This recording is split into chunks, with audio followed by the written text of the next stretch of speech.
We've established a subcommittee as part of the Claremont Community Planning Group has established a subcommittee specifically to focus on the recommendations that come out of the specific plan process.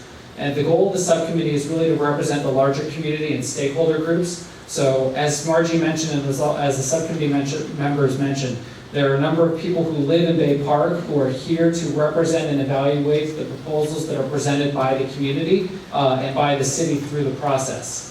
We are going to have 4 to 5 meetings over the next year to help guide the specific plan, and we'll go into what specifically those meetings will cover. And then the purpose of this is to, again, consider their broader community input as part of that process. It's not just the 10 individuals who sit on the board, but everybody who's engaged in the process has a voice, and we consider all of those, all of that comments and input. You can always call or email me. I respond to every single email and every single phone call, as some of you can attest.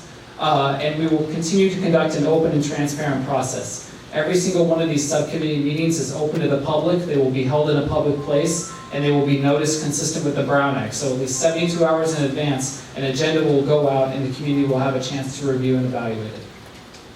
Again, to further the public engagement process, we'll have 4 to 5 subcommittee meetings. We're going to have a community-wide open house, which will include not only Claremont, but the Linda Vista community sometime in the fall. We don't have a specific date yet. It will depend upon how far along we are in the process and the information that we've gained from the community so far.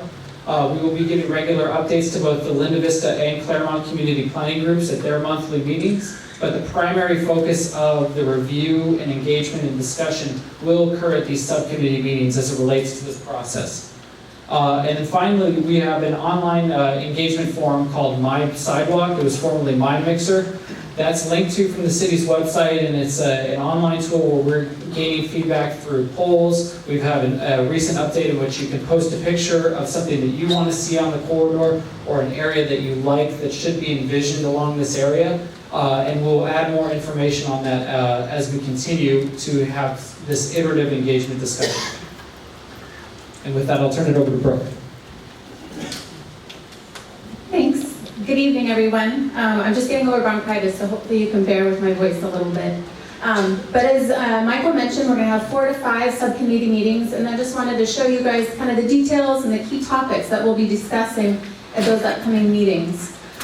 We are planning that our next meeting will go over the vision for the area. Tonight's all about hearing from you guys, and then we'll start taking your input and starting to draft a vision, craft a vision. That'll be the focus of next meeting. After that, we'll start looking at the components that go into the land use plan, the zoning categories, and then potential design strategies. Meeting 5 will focus on everything mobility. We'll take a look at how traffic flows, how the mobility network could look, what connections we could make to the different places you guys want to go and come from. And then the last meeting will really be to look at the draft land use plan component, the public improvements required to support that land use plan, and then the design guidelines to ensure that what that land use plan and what development occurs through that land use plan reflects the vision, reflects the character that the community has expressed to us.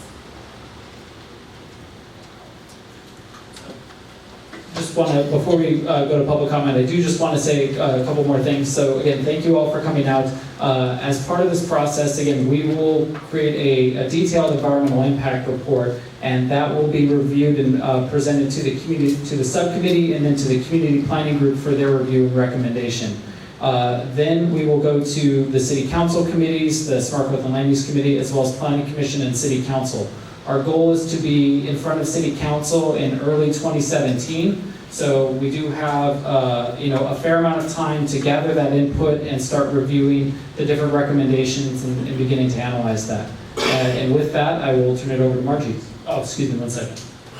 I just wanted to let Priscilla introduce myself. I'm Tate Galloway. I'm principal planner with the planning department. I'm a planning manager, and I just wanted to let you know that we look at this as a planning process that starts from the community. It's not coming from us and the planning department management dictating as to what should be. We honestly truly want to hear your input. And when we talk about the land use, that could be a range of thinking. It could be minimal land use, could be no land use changes. That's part of this process, and so we want to hear that.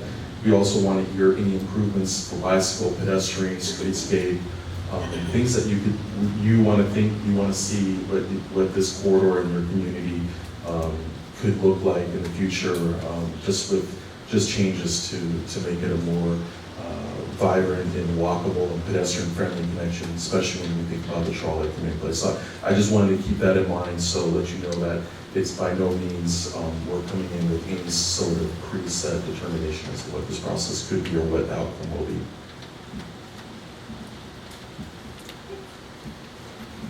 Okay, with that, if there is anybody who wants to make a public comment, maybe, half a dozen might want to come over here to the podium.